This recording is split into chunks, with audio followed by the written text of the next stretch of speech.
Welcome to IO in Action, presented by Florida Tech, where we dive into the science of work and the people who make it happen. Join us as we explore the latest research, real-world applications, and expert insights into the world of industrial organizational psychology. Today, we're excited to welcome Jim Taylor, the Director of the Center for Organizational Effectiveness at Florida Tech, with expertise in executive coaching, leadership, and talent management strategies. Welcome, Jim. Good afternoon. Also joining us today, we are excited to welcome Dr. Richard Griffith, the Executive Director of the Institute for Cultural Collaboration and Management, with expertise in cross-cultural management and global concerns in IO psychology. Welcome, Rich. Good afternoon.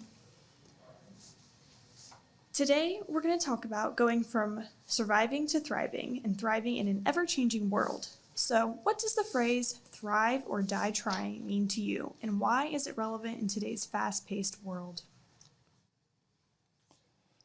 I think the thing that comes to mind first is just the trauma that people have been through over what is let's say the last 5 years or so, just a global pandemic. And it's not as if because a pandemic is coming down the pipe, everything else stops. So you have your own personal life, personal challenges that happen. And when you're under those conditions, it's really easy to kind of slink back into your hole and just hope things go away so that you can come out and be more comfortable. And that's I think most people's natural inclination. And you got to fight that inclination or you're just dead in the water.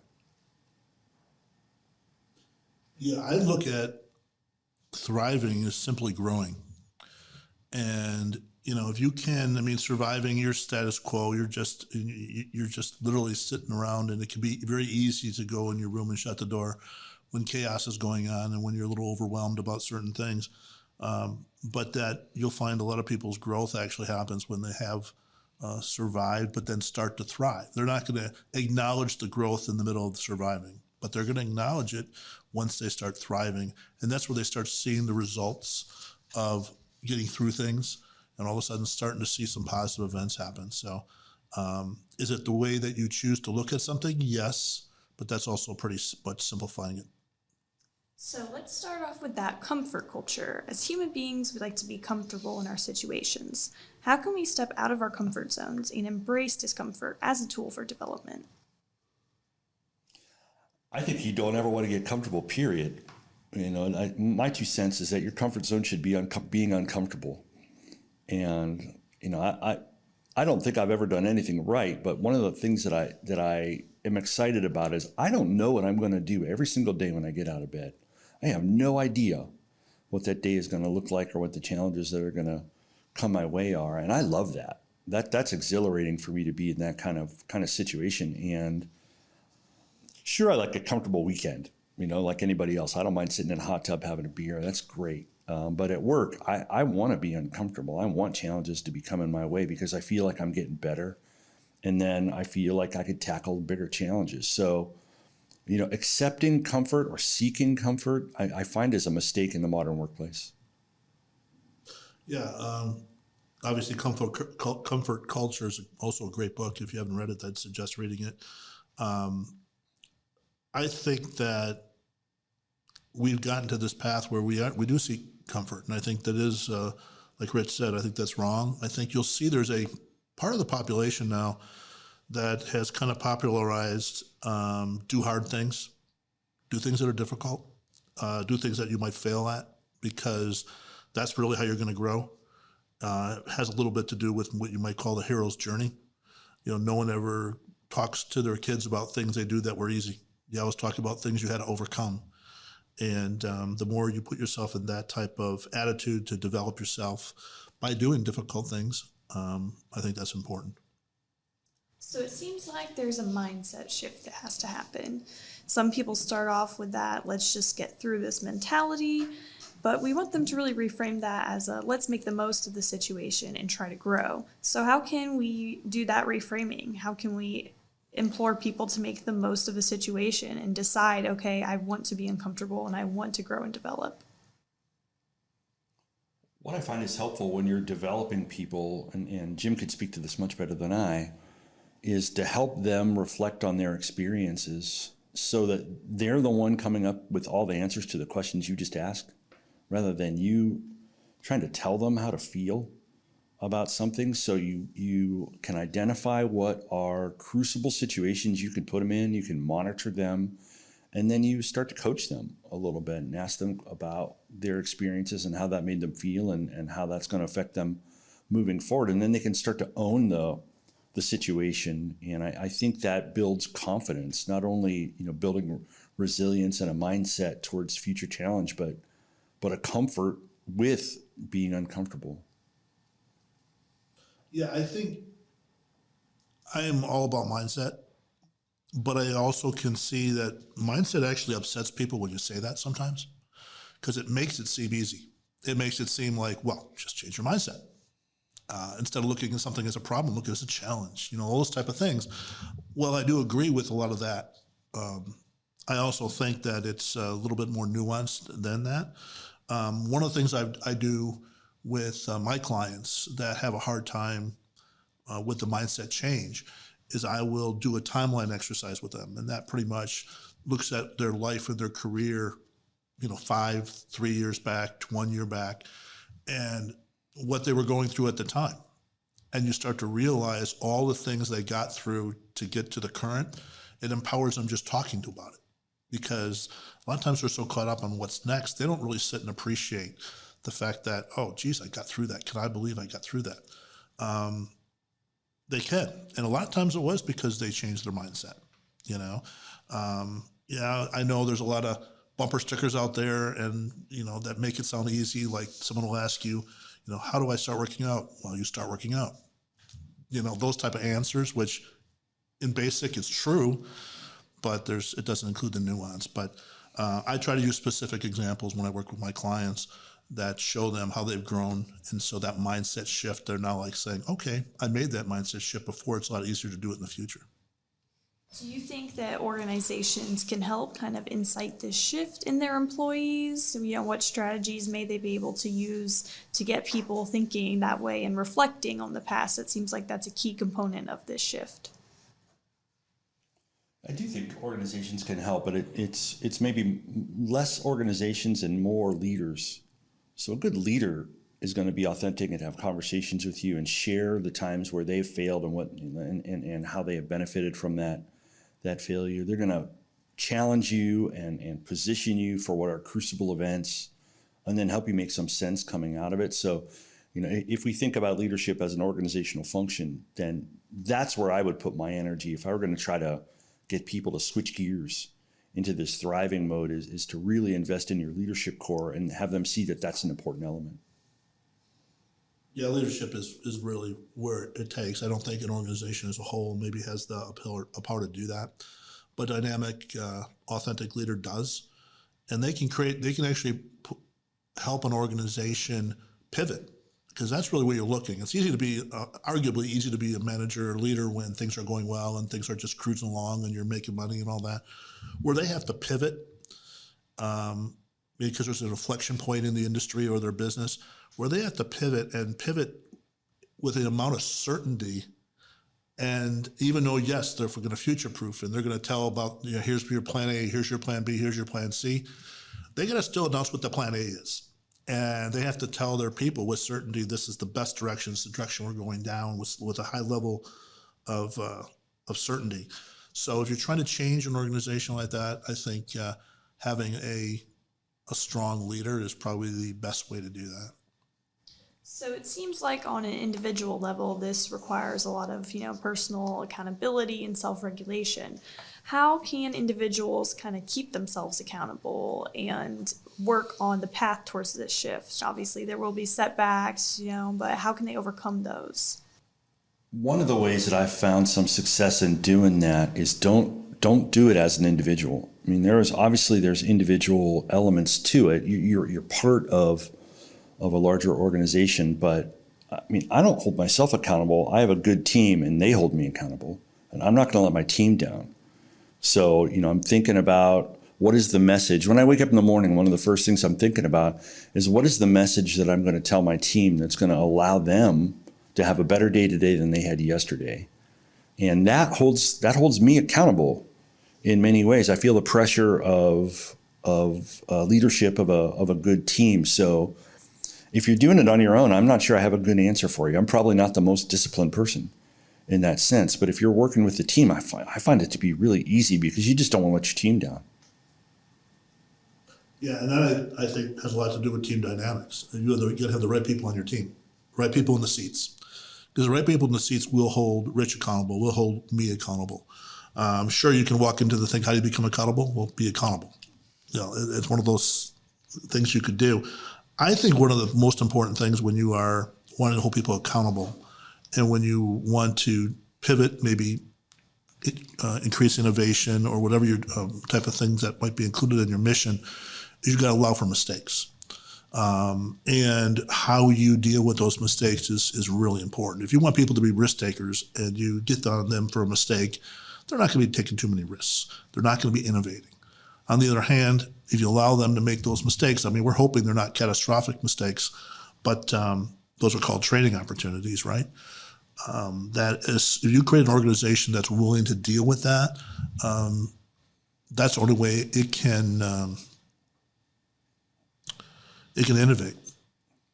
So, creating a space for mistakes seems like it's going to help individuals build a resilient mindset. How can individuals and organizations, work together to build that resilient mindset and create a space that's okay for mistakes, especially in uncertain times? I think there's two elements to that. So one gets to Jim's point, it's the magnitude of the mistake that you can make. Some things you can make a mistake and you can bounce back from, and everybody can giggle about it and learn. Sometimes you're on the high wire and you have to manage that a little bit more. So you got to get people ready for that. You don't want them to make what is a critical mistake that can harm your organization and then harm their confidence. So you got to make sure you're creating a win for an individual. That takes time to be able to do. But the other element of it, I think, is part of your question, and that's build what is that psychological safety.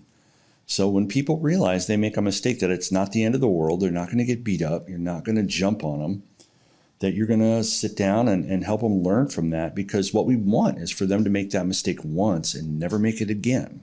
We want them to grow, but that's the best thing that could possibly happen. I mean, you can't learn without having a negative experience. You can get lucky, but I don't want to leave my career up to luck. So you've got to create situations in which people have the opportunity to fail, and then support them in that failure so that they're learning from it and they won't do that again.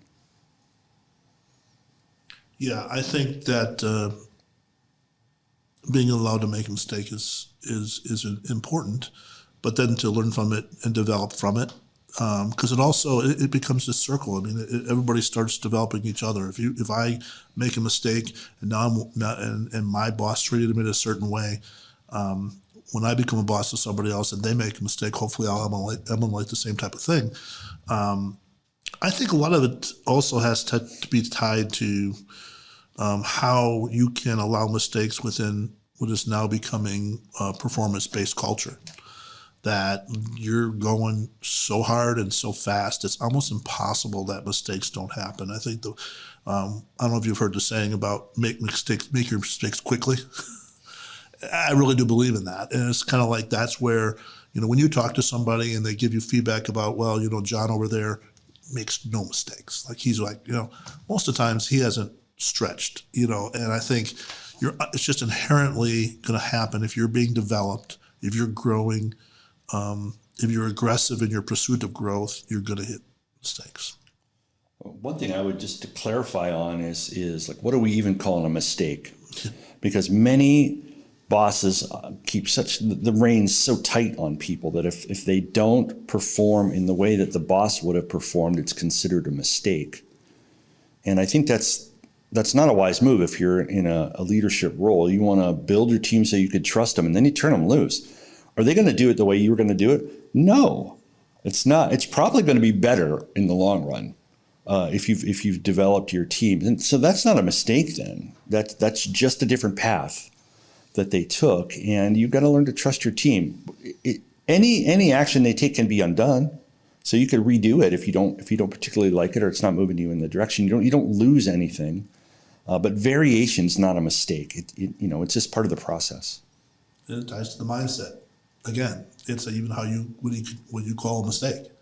You know, or you call it, I discovered another way not to do something, right? For those in the R&D world, in the scientific world, they live in that. I would think they live in that world, you know, and there's pressure on them too. So to have it, when you find companies that continually innovate, you know they have a culture that supports that. Could you guys talk a little bit more about that psychological safety component, and especially how can you kind of create that when it is a performance-based culture?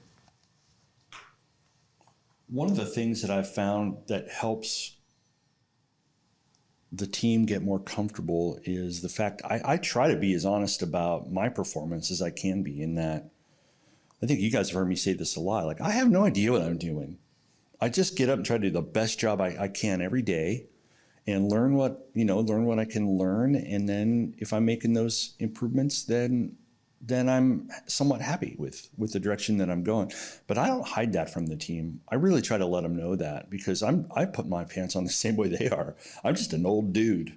I was in their chair not long ago making this, similar kinds of mistakes. So I think being authentic and being truthful with your followers about your experiences and what you've learned from it, you're modeling that behavior, that it's okay. There's nothing wrong with making a mistake, as long as you're learning from it. If you're careless about mistakes, I have less patience for that. Like, if you're not affected by a mistake that you've made, then you may not be in the right situation. So you should be thinking about it. It's not like you just brush it off and move on to the next action. You want to reflect and learn on it. But if you're doing that, then you're going to get better.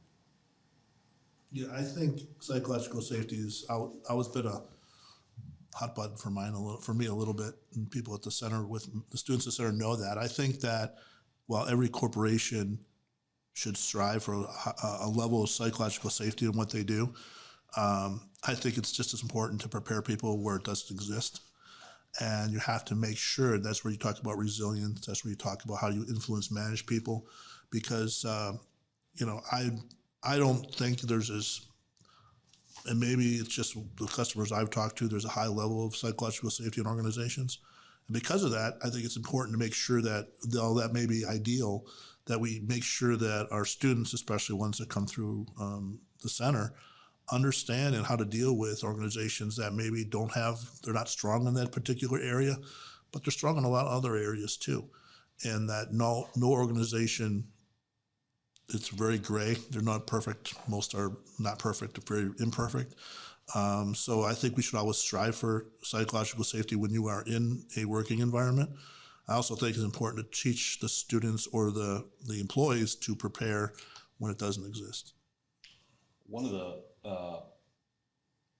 it's a strategy, if you will. One of the things I've found works well, and this is maybe just my old Army days kicking in, but I want the team to feel that we have psychological safety within the team, but I want them to understand that if they go outside the wall, that it's dangerous out there. And then it turns a little bit into us against the world, and that's motivating. That can really get people fired up to perform at high levels. So you can frame things in such a way that it moves the threat around somewhat. And if you do that well as a leader, you can get a competitive advantage out of that. One question that comes to mind during this discussion is, why should we do what is hard? Why is it important to push ourselves to do difficult things, especially when it feels easier to avoid them? What benefits are we going to get out of these? But also, what limitations, should we be prepared for? What consequences are there going to be on this journey that we should be aware of? Doing hard things, to me, that's the only thing you can do. I don't know. That's probably a shortcoming on my part. Maybe it's a character flaw, but I say it a lot, and you guys have heard me. I say, go big or go home. Like, it's boring to do small things, and I don't feel like I'm changing, or I don't feel like I'm growing when I'm doing that. Now, you can overdo that, and I think the second part of your question is maybe the most interesting element of it. What is the cost of chasing the unicorn or going after the impossible? And there is one. If you're not aware of those costs, they can be deadly. So there's a health cost to it. There can be a relationship cost when it comes to your your spouse or your family or your friends. And sometimes people forget those costs because the going after the unicorn is exhilarating. It's sexy. It's fun. It's like a drug. And after you get a couple of those big wins, it's easy to forget about what you left behind, and it can have really harmful effects. So you need to keep some balance so that you are continually winning, but you're not doing that at your own harm. I think there is a level of balance that's hard. You could make the argument no greatness has ever been achieved by doing something easy. It's always been hard, or without great sacrifice. So Rich talked about cost. I think anything great, anything that you tell your kids about is something that you're going to talk about the sacrifice that had to be made. And we look at our parents, the sacrifices they made for us to have a better life. You're looking for the sacrifice it takes for inventors of a particular technology that takes them 100 times to try before it works. Well, they could have quit any time before 100, So these things take time. I think to find people that embrace the difficulty because it's so exhilarating to actually win it at some point. That's what you try to create an environment like that when you're a leader, where people are excited to come to work. And even if they're still pounding their head against the wall, trying to do certain hard, difficult things, to be able to show a vision of how they see it looking if they're able to get through this. And I think if you're able to get people to buy into your vision and mission, that's really important. I think it does tie into what Jim was chatting about earlier when it comes to giving people a compelling mission. Like if you put the impossible in front of somebody and you actually pull it off, boy, they'll come back to work every day. That's a cool team to be a part of. So identifying opportunities where it is going to be difficult, the probability of the win is low, but either through planning or through expanding your capabilities or a number of things that you can leverage, you can reduce the probabilities of failure, and you can make a win a reasonable bet. Then you will not have a hard time hanging on to a team in that environment. So I want to shift our focus a little bit to kind of look at going from surviving to thriving in or after a crisis. So events happen. As individuals, we have to interpret what's happening around us and cope with what has occurred. So after a crisis, how can individuals look at those events and how can they process them? What tools are useful? If you're going to thrive, I think you have to acknowledge that there was a crisis, that there was some trauma. I think a lot of folks just say, well, that was yesterday, we're moving forward. And if you do that, you're going to move forward with baggage. And that means you're not going to be able to go far. So I do think there is a benefit to saying, boy, we got away with one there. We're lucky. We managed to get through the other side, and let people have their human moment.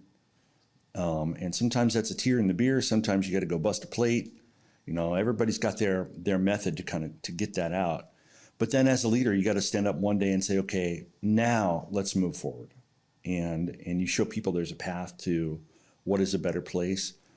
But I think without acknowledging the pain that people went through and the trauma that they experience, you come across as less human and you're less trustworthy. So there's a point where you're not thinking about your future performance. I'm thinking about my people in those situations. And when they've had a challenge, you gotta make sure that they're okay.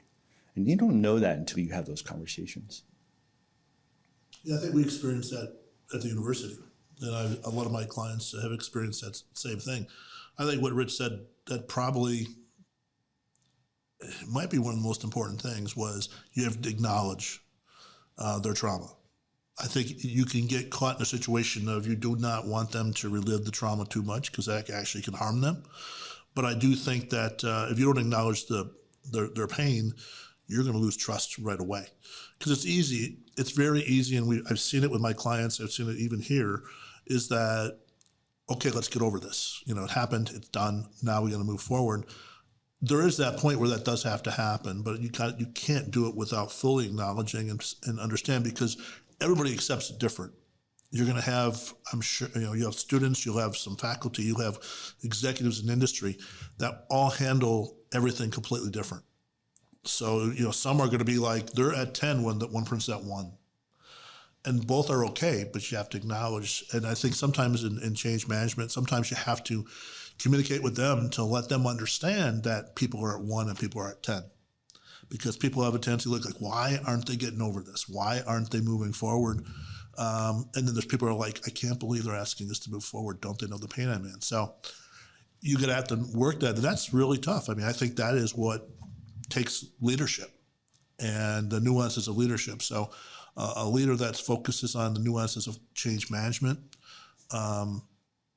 is something that I think is definitely important in today's world. So we have to acknowledge that crisis and acknowledge the trauma that people went through, and it seems like leaders are key in making that shift to thriving. How can organizations kind of systematically make sure that they're doing this while they're going through a change or after a change has occurred? What role can organizations play to, make individuals feel okay about what happened? I think it's always challenging for organizations because they've got two elements that they're being very cautious about. One is admitting that something bad happened. And when you admit something bad happened, you're increasing your liability. And so they don't want to do that. And you'll have risk management professionals that will just say, no, you can't say those words.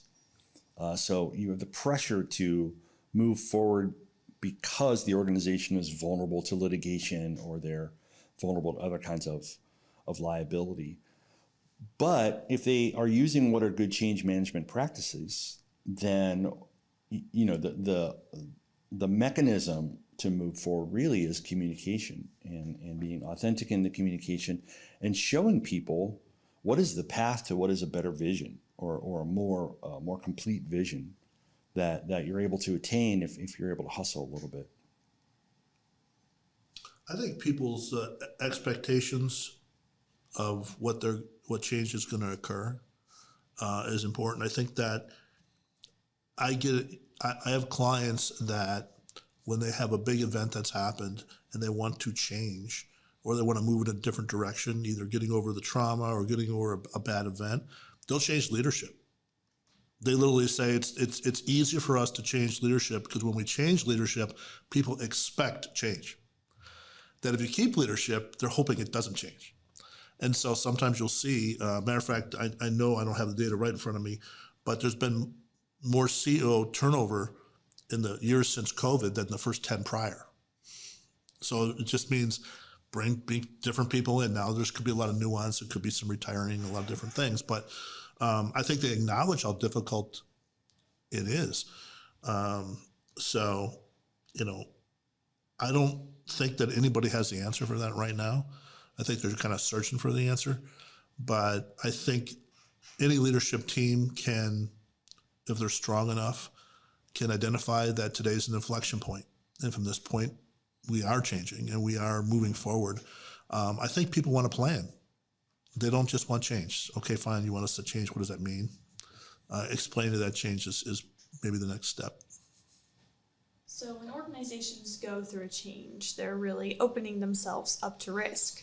How can they effectively manage these risks?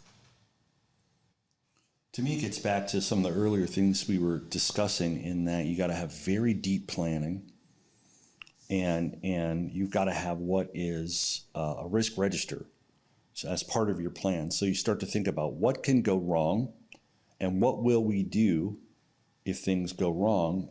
And then you're monitoring the metrics that would indicate whether the risk has been elevated or not. So this is where you get very systematic about your risk management. Instead of doing something when the fire alarm goes off, you thought about that for years ahead of time, and you can anticipate these kind of risks when they're coming into into reality and respond in a way that will allow you to reduce that risk. Yeah, what Rich said made sense. It's the point of there's levels of wrong. Again, we have people look at things very black and white. There's level of risk, there's level of wrong. Some is acceptable, some might not be acceptable. I think that most organizations that I've seen that have been more successful in this particular in dealing with risk are the ones that focus as part of their mission, as part of the way they conduct their business, regardless of what's happened, on innovation. Because and this can be done at a small level of continuous improvement. You can call it a lot of different things. Organizations that are always looking at a better way of doing things, and innovating is even a bigger term, but just organizations that are continuously improving should inherently decrease their level of risk, especially because usually in continuous improvement, it is a little bit incremental. So people can handle risk when there's small changes, even though at the end of the year, there might be a fairly sizable amount of change. One of the things that I think is important to keep in mind for a leadership perspective is there's never a situation where you have zero risk. Or if you do, it's unhealthy to have zero risk. And a lot of times when people are coming out of these periods where they've had trauma or there has been an organizational crisis, they try to lock risk down by going and getting more lawyers, and they go through the contract over and over and over. And then what happens is they never are able to move forward because they're too afraid to move forward. So you can manage risk through what are traditional change management processes. And when you're doing that, you're doing it in a more humanistic way and you're building trust. And when you think about risk, the model that I think works really well that illustrates this is the medical model. If you think about like who is going to sue their physician, it's people who don't like their physician. So if the organization builds goodwill and builds trust with people, then they're less likely to litigate. You're less likely to have risks. And all that stuff is change management. It's not locking down contracts and getting more lawyers. So, trying to get to a zero risk point that's a fool's errand in organizational life. And I think it's going to lead to what are outcomes that are less than optimal. So sometimes when organizations go through this crisis or this change, like you all have mentioned, they lock down, they don't want to do anything, they try to get to that 0 point of risk. So what are some of those negative consequences for the organization? Jim talked about innovation. That's going to stunt your innovation. So why should organizations not lock down? It seems like something, okay, if we stop everything, then nothing bad will happen. But why is that the wrong idea to have? In a lot of ways, it's just simple inertia. So if you got a big rock and you got it rolling, well, what do you need to do? You just need to push it a little bit to keep it rolling. If you stop it, well, then it takes a lot of energy to get that thing rolling again. And people don't want to put the effort in when they've been beat up.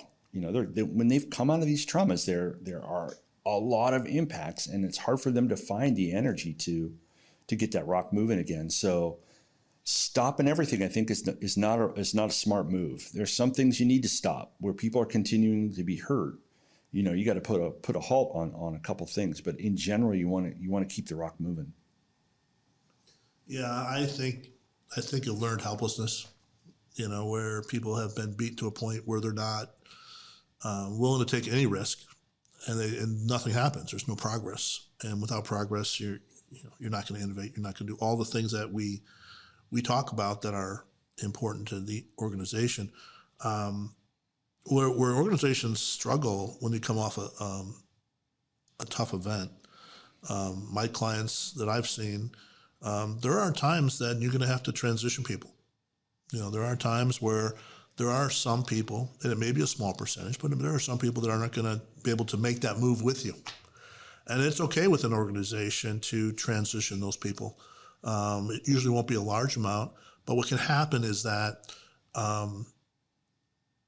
your people that are moving quicker, maybe your best performers sometimes, or the people that are able to pivot quicker, they're really going to be bothered by people that aren't. And we find, I've done a lot of engagement surveys. And one of the biggest sticking points organizations have is high performers have that organizations are way too tolerant of bad performance or people that aren't engaged. Maybe that's even another way to put it. So it's okay for a healthy organization to get rid of a very small population of people who just aren't going to do this. They're not going to come back.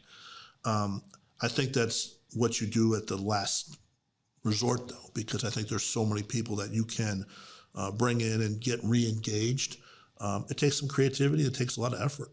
Like Rich said, to keep getting that ball or that rock moving again is difficult, and you need the people that are going to have the energy to make that happen. So when risk is effectively managed, what are some of the positive outcomes on an organizational and an individual level? Probably the one that jumps to mind most is at the individual level. You start to see what are benefits in a well-being area, because any organism that is under continual stress is going to eventually be unhealthy, whether that be physically or mentally. They'll start to show that signs of that stress. So managing risk, I think, just gets people to feel better, and you feel the positive energy in the organization. That is a critical element of it. And I think as a leader, again, this might just be my own bias, but all of the issues that we're talking about are people issues. So if you're taking care of your people, then the organization is going to benefit, whether that's directly or indirectly. So that well-being part, I think, is something that as a leader you really want to be monitoring. Yeah, I would agree that when you create and these are words I bet I've been using most of this podcast, is when you have an innovative type of environment, organization, that's going to be a result of managing that risk. I also think well-being ties into that, because while anybody can pull all-nighters and crank for a period of time, there is a certain time where it's just not sustainable anymore, and you're going to lose sometimes your best people because of that. I guess, with some of the experience that I have, kind of tells me that it's really important for people to feel like they're making a difference. And so maybe that managing a risk, if they're not making a difference, and that usually means you took a chance. That means you pushed an effort that maybe they thought wouldn't happen. It's the hero's journey again. If you think you made a difference, your level of engagement and then your level of well-being will go. If you focus on that, your organization probably will be successful. Jim's brought this notion of the hero's journey up a couple of times. I think it's really important to remember that, as we go through our life, you're living a story, and everybody wants to have a good end to their story. So, overcoming a risk is the way all of the best stories have ended, and people are looking to have that's a meaningful life experience for them. So reducing the risk to the point where it's trivial is taking away someone's life story from them. You want to build risk into your organization to get all of the outcomes that we've talked about in terms of innovation and growth, but just to make sure that people are enjoying their life experience that they're sharing with you in the organization. So today we discussed going from surviving to thriving and thriving in an ever-changing world.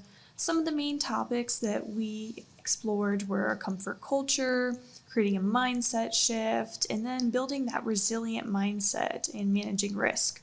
So what final piece of advice would you all give to individuals or organizations looking to move from surviving to thriving? One of the things I've seen happen many times is when people are under duress, when there has been trauma in the organization, they just wish things could go back to the way they were. They just want the problem to go away. And I don't think that's the healthiest mindset, in that if things were so perfect, then how did you get in trouble to start with? Clearly, there was some problem that occurred. So you want to get better. You want to move beyond where you were yesterday. And if we can point people in that direction, then I think there can be hope rather than just comfort. That lure of comfort is dangerous in organizational life. So getting people to seek that is probably not the most healthy solution. On an individual basis, it may be even a little aggressive, but I would suggest that you meet with your boss, your supervisor, and ask them, him or her, what keeps them up at night at work. And I'd ask, can I work on that for you? Find a project at work that's difficult, that the organization's had some trouble with, Volunteer to be part of a team. You don't have to always do it yourself, but volunteer to be part of a team. And, the level, to Rich's point, if you accomplish something that people thought was difficult, not only are you going to get accolades from the organization, it just means a lot. It's going to so much to you yourself that you're able to do something that people thought was difficult. It's going to build your self-esteem and your well-being. Thank you, Jim, and thank you, Rich, for coming on the podcast today. Thank you. Thank you. Thanks for tuning in to IO in Action, presented by Florida Tech. If you enjoyed this podcast episode, be sure to like and subscribe to our podcast. Also, get connected with us on LinkedIn at the Center for Organizational Effectiveness and Instagram at Center for Org Effectiveness for more information on the application of science at work. Until next time, keep putting IO into action.